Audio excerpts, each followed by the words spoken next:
Fala aí, pessoal, beleza? Boa semana para todo mundo. Eu tô aqui na televisão, na Band, né? Programa, emissora na qual faço dois programas nessa segunda-feira, por isso não estamos aqui como de hábito no estúdio que você já conhece, mas o que importa, eu pelo menos acho, é o conteúdo. Digam aí o que vocês acham. Inscreva-se aqui no canal, deixe o like nesse vídeo, isso é muito importante.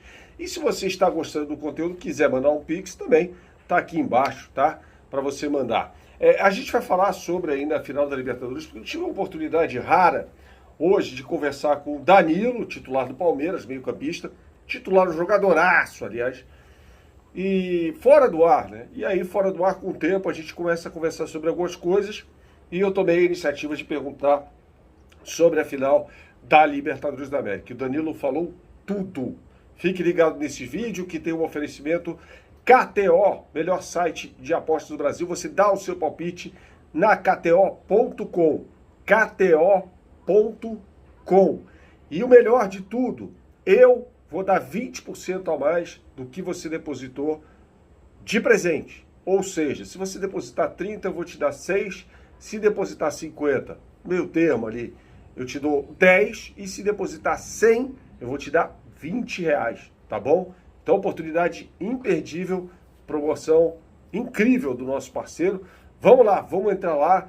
Você faz o seu login de forma bem simples para mostrar também a força deste canal junto aos nossos parceiros. Beleza, pessoal? Conto com a ajuda de vocês sempre. Vamos dar uma moral para o professor de guitarra e violão Atila Reis também, tá? Entrando no link aqui, que está aqui embaixo na descrição do vídeo e marcando uma aula virtual de graça por celular de qualquer lugar do mundo.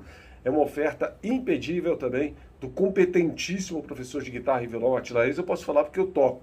Então, eu acho que é uma parada legal, assim, é um hobby super legal e eu falo muito isso para todo mundo. Bom, como eu disse, eu conversei com o Danilo fora do ar e perguntei a ele, cara, como é que vocês ganharam a final da Libertadores? Qual foi a história? Agora você pode falar?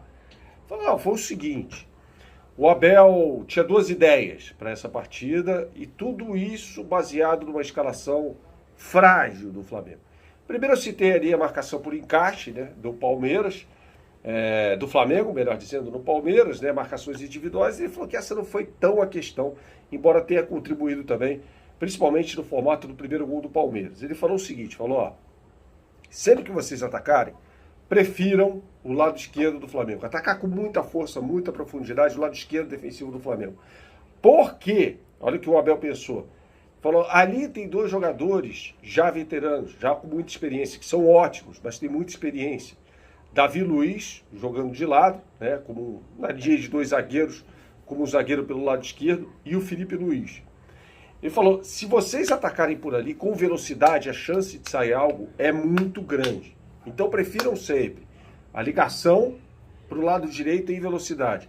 Gente, não foi por acaso que saiu o gol do Palmeiras, o primeiro gol do Palmeiras, logo no início do jogo, dessa forma. 2. E depois, aí eu falei para ele, pô, vocês formaram uma linha de 5, você e o Zé Rafael à frente. Ele falou, não foi só isso. Eu falei, pô, então o que foi? Ele falou, marcação individual bem feita. Então, assim, quando a gente fala de marcação individual, a gente tende a voltar lá para o Renato Gaúcho e falar, esse é o sistema que não funciona. Como tudo na vida, qualquer coisa que você pode fazer, você vai fazer bem feito ou mal feito. A do Flamengo era mal feita, a do Palmeiras era bem feita. Por isso até que essas perseguições, não muito longas, funcionaram. Cada um com o seu, no segundo tempo, no primeiro tempo, no segundo tempo, marcando e não deixando o Flamengo criar, né? Tiros curtos, jogadores muito bem preparados fisicamente, com muito treino. Falou isso tudo, muito treino. A gente treinava muito, a gente treinava focado nesse jogo, né? Nesse jogo. Porque foram 2 meses, né? Entre a classificação e a final. Um período muito longo. Falou, a gente trabalhou o Flamengo insistentemente. Ele falou, o resultado, a gente, no caso, ele falando, tinha pra gente que a gente ia ganhar o jogo. Por quê? Porque a gente trabalhou focado naquilo. Em contraponto, eu sempre vou me lembrar da história do Renato Gaúcho, que se deu folga ali naquela semana e tal, entre um jogo e outro, aqueles jogos em Porto Alegre, Grêmio primeiro, depois o Internacional, ou Internacional primeiro, desculpa, Grêmio depois, o Renato se dá folga, e aí o Flamengo não treina, até houve uma contestação interna, o que é isso, né? Técnico folga e jogadores não.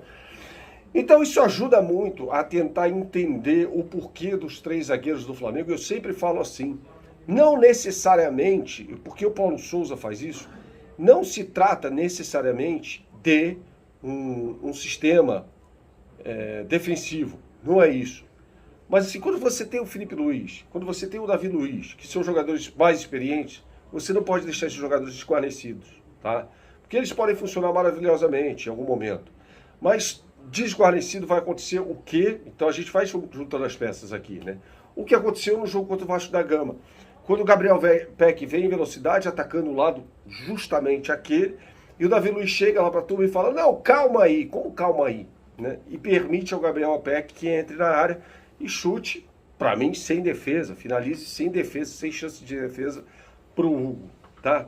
Então o Flamengo tem um sistema em que o Davi Luiz fica mais centralizado, ou seja, bem mais bem guarnecido, desculpe a redundância, com o Fabrício Bruno pelo seu lado direito e Felipe Luiz pelo seu lado esquerdo. Mais os alas, tá? E aí entra a multiestrutura tática. Mas o que é isso, Bernardo? Quando o Flamengo defende, o lateral direito baixa, com uma marcação muito forte por um lado, que deveria ser muito forte por um lado, de um dos volantes, esse volante é o Ilharão. Veja que um lance até de perigo que resultou num escanteio para o Vasco, o Ilharão vai dar o combate e ganha o duelo, a bola sai, mas ele ganha o duelo, isso no primeiro tempo do jogo entre Flamengo e Vasco. E do outro lado, também o reforço de um dos volantes, com o Felipe Luiz virando o lateral esquerdo, abrindo. Então o Flamengo se defendendo com uma linha de 4, mas com ajuda muito grande dos volantes para fechar esse corredor entre lateral e zagueiro, tá? Então, assim, eu acho que tem uma tendência de melhora ali, nesse poder de marcação, quando, por exemplo, o Flamengo tiver à disposição, simultaneamente, o João Gomes de um lado e do outro lado o Thiago Maia, por exemplo. São jogadores de mais força física, são jogadores de certa forma que podem compensar essa falta de força física que naturalmente existe nesse setor aí, nesse corredor entre lateral e zagueiros. Tá? Pense no jogo como uma via de 5 estradas, ou de 5 trilhos. Lateral, corredor entre lateral e zagueiro, central, centro e o mesmo do outro lado. Tá? Todos esses 5 corredores têm de estar necessariamente bem guarnecidos, tá bom? Para que não haja espaço para o adversário. Não existe um 6º e um 7º corredores, não tem espaço para isso. Então a construção defensiva de um time passa necessariamente, pelo menos num bloco mais baixo, né, quando a marcação é mais baixa, pela proteção nesses 5 corredores, tá bom, pessoal? Espero que vocês tenham gostado do vídeo. Saudações, até a próxima. Tchau, tchau.